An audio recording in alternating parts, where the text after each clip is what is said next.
साहिलों के गाने वाले क्या हुए, ये साहिलों के गाने वाले क्या हुए, वो कश्तियां चलाने वाले क्या हुए, वो सुबह आते आते रह गई कहाँ, जो काफिले खिलाने वाले क्या हुए।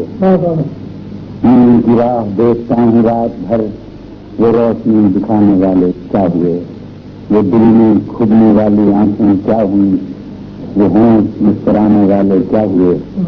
इमारतें तो जल के राख हो गई, इमारतें बनाने वाले क्या हुए।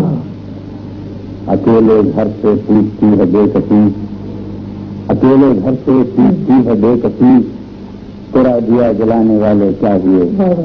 या हम तो बोझ हैं जमीन का, या हम तो बोझ हैं जमीन का, जमीन का बोझ उठाने वाले क्या हुए। या हम तो बोझ हैं जमीन का, जमीन का बोझ उठाने वाले क्या हुए। सारे ही सवाल ऐसे थे जिनका ताल्लुक तकलीफ से और फनी लतीफा से है। मौसीकी, शायरी, शिकार, शतरंज, परिंदों से मोहब्बत, दरख्तों से मोहब्बत, ये सब जो है मालूम होता है कि मेरा मिजाज लड़कपन से आशकाना था। सारी असल में शुरू मैंने दरअसल इसलिए की कि नहीं लगता था मुझे कि जो खूबसूरत चीजें बाहर मैं फितरत में देखता हूँ वो मेरे बस में नहीं आती, मेरी गिरफ्त में नहीं आती और निकल जाती हैं और चली जाती हैं। कुछ लम्हे, कुछ वक्त जो मर जाता है वो जिंदा दोबारा नहीं हो सकता। मैं समझता हूँ कि वो शायरी में जिंदा हो सकता है। इसलिए शायरी शुरू की, तबीयत मौजूद थी, घर का माहौल भी तेरे शायरी का था, घर में हमारे मीर अमीर पढ़ा जाता था, नाना मेरे मौसीकी का शौक रखते थे और ये म्यूजिक नाशाद, ये नरम, ये हमारे शहर में भी अच्छी पता थी।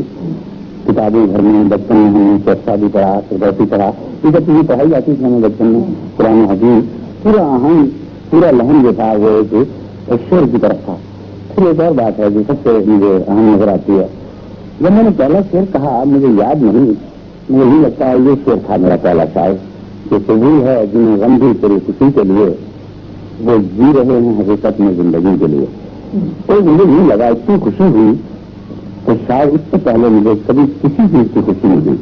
अगर मुझे शेर के अलावा इतनी खुशी किसी और काम में होती तो मैं शायरी न करता। मुझे याद करता है कि कुछ पंजाबी थे, कुछ पढ़ने वाले थे, उनके सुनाया गया जराना और मासी का ताल्लुक था, उनका तो मुझे नहीं समझ। ताल्लुक तो अब भी मेरा उनसे है। अभी अभी परसों मुझे अस्पताल में टैक्सी वालों का एक वक्त नहीं आया, कहने लगा साहब अखबार में पढ़ा है आपको तिब्बी इमदाद की कुछ कमी है, कुछ दिक्कत है, तो ये लीजिए, हम कुछ इकट्ठा करके लाएंगे। मैंने कहा नहीं। तो इसी तरह से तुम्हें याद है कि मुझे बड़ी खुशी होती थी, एक टांगे वाला मजनू मेरे की मर गया बाबा, इसकी मेरी दोस्ती की बुनियाद यही थी। तो मैंने एक दिन बारिश हो रही, उसके साथ टांगा तो भाई चले गए घर मेरे कृष्ण नगर। उसने कहा कृष्ण साहब, मैंने कहा भाई ले चलो। करने का मैंने बड़ी बड़ी फॉर्मिंग का इनकार किया, इस बारिश में बच्चा नहीं बन जाएगा। तो मैंने कहा भाई मैं शेर चाहता हूँ कि मैं कोई शेर सुनाओ। तो जब मैंने ये शेर सुनाया कि वाकया ये है कि बदनाम हुए, बात इतनी सी कहाँ भी निकला, तो ये बुढ़ा बारिश में दिखता दिखता टांगे पे चल पड़ा। बहुत लंबे पूरा ही शेर आप बहुत टांगे में और सारी मुक्त ले जाऊंगा और साथ बने आखिर में मुझे ले जाता रहा।